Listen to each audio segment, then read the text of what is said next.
నమస్తే. ప్రస్తుతం మనం కామారెడ్డిలో ఉన్నాం. సో దాదాపుగా 2-3 రోజుల నుండి ఎక్కడ చూసినా కామారెడ్డి, నిర్మల్, నిజామాబాద్, మెదక్ అదే న్యూస్ అయితే చూస్తూ ఉన్నాం. సో మరి 2-3 రోజుల నుండి కురిసిన వర్షానికి ఒక విధ్వంసం అయితే జరిగింది అనుకోవచ్చు. ఆ విధ్వంసం ఏంటంటే వెనకాల చూసుకోవచ్చు. ఆ వర్షానికి ఎట్లా దాదాపుగా ఎంతో గట్టిగా కట్టే రోడ్డు కూడా ఊడిపోయిన పరిస్థితి. సో మరి ఆ రోజు ఏం జరిగింది, ఆ వరద ఎక్కడి నుండి వచ్చింది, ఎట్లా జరిగింది అని కూడా ఒకసారి తెలుసుకునే ప్రయత్నం చేద్దాం.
ఏంది మీ పేరేంది, ఏం చేస్తుంటారు?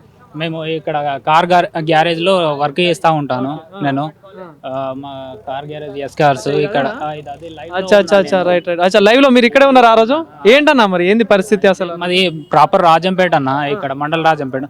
అక్కడ కొండాపూరు మళ్ళా ప్లస్ గుండారం ప్లస్ పెద్దపల్లి అక్కడ అడవి ఉంటది. చాలా మట్టుకు వర్షాలు బాగా పడేసేసి అక్కడ అన్ని నిండుకుంటూ వచ్చేసేసి రాజంపేట చెరువులో బాగా వరదొచ్చి చేరినాయి.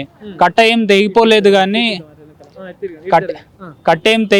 కానీ మొత్తం బ్యాక్ వాటర్ వచ్చేసి ఇండ్లలోకి వచ్చేసి ఒక రాజంపేటలో ఒక గుండారం దావకన్నా ఆయన పేరు వినయ్ కుమార్ అనే వ్యక్తి మీద ప్రహరీ గోడ గూడి చనిపోవడం జరిగింది. అయితే ఆ బ్యాక్ వాటర్ అనేది చాలా వచ్చేసి అక్కడికేంచి మల్లెడి చెరువు ప్లస్ 2 చెరువులు ఉంటాయి రాజంపేటలో, అవి ఫుల్ వరద వచ్చేసి ఇక్కడ మల్లెడి చెరువుకేంచి ఇక్కడ తెగిపోయి వచ్చేసినాయి. కట్టలు గిల్ల తెగిపోయి మళ్ళీ ప్లస్ కాల్వలు ఉంటాయి కదా, అవన్నీ తెగిపోయేసి వచ్చేసి ఫుల్ వాటర్ వచ్చేసినాయి ఇక్కడ.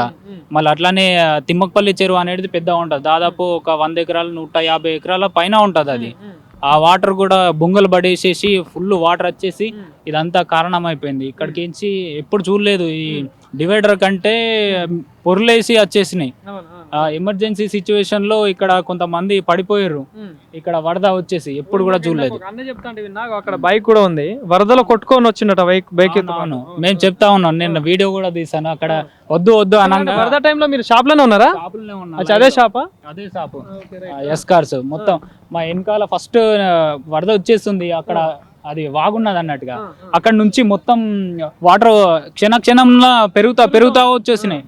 మా దగ్గర ఉండేటి కొన్ని లోపల నూకేసినా కానీ లోపల కూడా మొత్తం నిండిపోయింది. అక్కడ నుంచి మొత్తం వర్షానికి ఫుల్ వచ్చేసి కార్లన్నీ కొట్టుకొచ్చేసినాయి, రోడ్డు మీద తయారైనాయి. చూడండి 4 కార్లు మొత్తం ఫుల్ అయిపోయినాయి. ఏం చేయలేని పరిస్థితిలో వెనకాల షటర్ గుంజేసి మేము లోపలికి వచ్చేసరికి లోపలికి కూడా ఇంత పెరిగిపోయేసి మేము బయటకు వచ్చేసినాం. ప్రాణాలు కాపాడుకోవడానికి ఇక ఎమర్జెన్సీ సిచ్యువేషన్లో మేము వెళ్ళిపోవడం జరిగింది. అక్కడ ఇప్పుడు షోరూమ్లో ఏమైనా నష్టం జరిగిందా? మరి ఫుల్ నష్టం జరిగిందండి. మొత్తం మోటార్లు, ఎలక్ట్రిసిటీ, సామాను మొత్తం సీట్లు ఇలా వెళ్ళిపోయేసి అందులో ఒకటి తీసుకొని వచ్చేస్తాను. మీరు కావాల్సి ఉంటే చూడండి. ఎంతవరకు అంచనా వేస్తున్నారు అంటే నష్టం?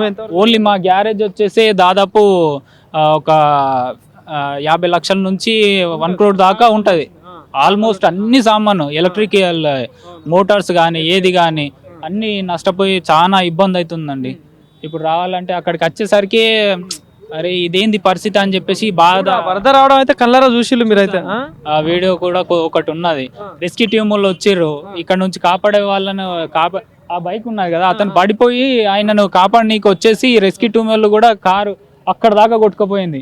ఒక అతను రెస్క్యూ టీమ్ వాళ్ళ కారు లైవ్ లో నేను చూసాను. అక్కడ నుంచి వినాయకుడు పెట్టిన దగ్గరకు తెచ్చి ఒక అతను ఈ కంబ ఎక్కి పట్టుకున్నాడు, ఒక అతను ఆ కారులోనే ఉండి అక్కడ పోయేసి దుంకేసి ఆయన ప్రాణాలు కాపాడుకున్నాడు.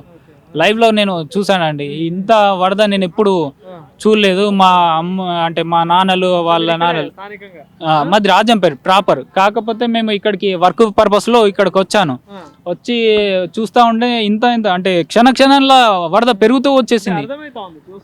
చూడండి లోతు ఇట్లా చూస్తే రోమాలు నిక్కబొడిచిపోయినాయి. అంత ప్రమాదకరంగా మారిపోయింది. ఇక్కడ స్థానిక ఎమ్మెల్యే వెంకటరమణారెడ్డి సార్ కూడా వచ్చిండు నైట్. మళ్ళా ఎస్పీ మేడం వాళ్ళందరూ పోలీసు చర్యలు అయితే అందుబాటులో ఉన్నారా? వచ్చాయండి. మేము ప్రమాదకరంలో ఉంటే వాళ్ళు వచ్చేసి కొద్దిగా సహాయం అయితే చేసేసారు. కొన్ని అక్కడ వెళ్ళిపోయిన వాళ్ళే బ్రతికిరు. ఇక్కడనైతే మరీ ఘోరంగా ఫస్ట్ ఫ్లోర్ అదంతా మునిగిపోయిందంట. చూస్తా ఉండొచ్చు ఇప్పటికి వరద మొత్తం బీభత్సం ఎట్లా ఉన్నది. ఇది అంతా నిన్న ప్రభుత్వం సంబంధించిన అధికారులు కూడా వచ్చిందని తెలిసింది. సో మరి ఏంటి ఏమన్నా మాట్లాడే ప్రయత్నం చేసిల్లా? ఆడావీడులో ఓన్లీ మనుషులను కాపాడనీకి ప్రయత్నించారు. మొత్తం ఇట్లా జేసీబీలు తీసుకొచ్చి అక్కడ నుంచి ఇక్కడికి, ఇక్కడ నుంచి అక్కడికి, ఎక్కడికి ఒడ్డుకు చేర్చేయడం అలాంటిది మాత్రం జరిగింది. ఏంటంటే ఇప్పుడు లైవ్ లో చూసిన అంటున్నారు నష్టం అయితే భారీ ఎత్తున జరిగింది, మీ షెడ్ కావచ్చు చాలా జరుగుతాం. ఏంటి మరి ప్రభుత్వాన్ని ఏం కోరుకుంటా ఉన్నారు మరి దీనికి సంబంధించి? నష్టపరిహారం కొద్ది మాకు ఏమైనా సహాయం చేయగలరని కోరుతున్నాము. మన స్థానిక ఎమ్మెల్యే కానీ లేకపోతే ఏంది సీఎం రేవంత్ రెడ్డి గారు కానీ ఏమైనా సహాయం చేస్తేనే మాకు చేయగలుగుతాం. నా పేరు రాజశేఖర్ అండి. సో రాజశేఖర్ గారు చెప్తున్న పరిస్థితి ఏంటంటే వెనకాల కనిపిస్తున్న కార్ షెడ్ అతనిదేనట. సో ఆ రోజు వరద వస్తుంటే నేను లైవ్లో ఉన్నాను అని చెప్పేసి అంటా ఉన్నారు, చూస్తూ ఉన్నాను. సో చూస్తుంటే నిజంగా ఒక భయాందోళనకు గురైన పరిస్థితి. సో దాదాపుగా ఆయన కారుకు సంబంధించిన సామాన్లన్నీ కూడా పోయిన సంబంధించి దాదాపుగా 50 లక్షలకు పైన నాకు వర్తున్న మెటీరియల్ అంతా నాశనం అయిపోయింది. సో మరి ప్రకృతికి చేసిన దానికి ఎవరు బాధ్యులు కాదు, కానీ ప్రభుత్వం దీనిపై దృష్టి పెట్టి న్యాయం చేసే ప్రయత్నం చేయాలంటూ కూడా ఇక్కడ స్థానికంగా ఉన్న ఆ షాప్ ఓనర్ చెప్తున్న పరిస్థితి. సో మరి దీనిపై ప్రభుత్వం దృష్టి పెట్టాల్సిన అవసరం ఉంది, అదేవిధంగా వీళ్ళకి న్యాయం చేయాల్సిన అవసరం ఉంది. సో మళ్ళీ వర్షాలు కురుస్తున్న పరిస్థితి చూసుకోవచ్చు. ఇప్పుడే వర్షాలు మళ్ళీ స్టార్ట్ అయినాయి. సో మరి దీనికి సంబంధించి ఇప్పుడున్న స్థానిక అధికారులు కావచ్చు మళ్ళీ అప్రమత్తం అయ్యి ఇలాంటి విపత్తు జరగకుండా చూడాలని కూడా కోరుకుంటున్న పరిస్థితి.